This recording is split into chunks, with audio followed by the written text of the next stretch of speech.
북한이 24일부터 31일 사이에 인공위성을 쏘겠다고 일본 정부에 통보했습니다. 오늘 31일까지 진행되는 한미연합훈련에 맞대응하고 다음 달 9일 북한 정권 수립 75주년에 맞춰서 지난번 실패했던 군사정찰 위성 재발사에 나선 것으로 보입니다. 최도희 기자입니다. 북한이 인공위성을 발사하겠다며 일본 정부에 통보한 시기는 오는 24일 0시부터 31일 0시 사이입니다. 일본 언론 보도를 보면 북한이 통보한 위험구역은 서해 해상 2곳과 필리핀 동쪽, 태평양 해상 1곳입니다. 지난 5월 실패한 군사정찰 위성 발사에서 제시한 해역과 같은 지점인 만큼 정찰 위성 재발사에 무게가 실립니다.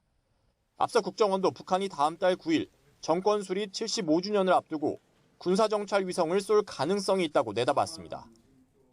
군사정찰 위성의 결함 보안이 순조롭게 진행된다면 8월 말 또는 9월 초에 발사 가능성이 있다는 보고를 했습니다. 북한은 지난 5월에도 일본에 비슷한 내용을 통보한 뒤 5월 31일 군사정찰 위성을 발사했지만 로켓이 추진력을 상실하면서 서해로 추락해 실패로 끝났습니다.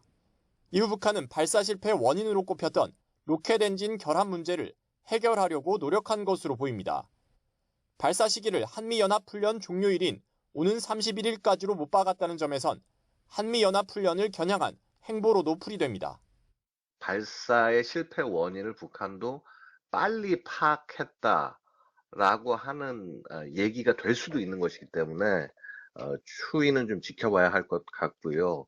한미연합훈련 기간과 겹친다라고 하는 부분도 북한의 노림수가 아니었나 생각이 됩니다.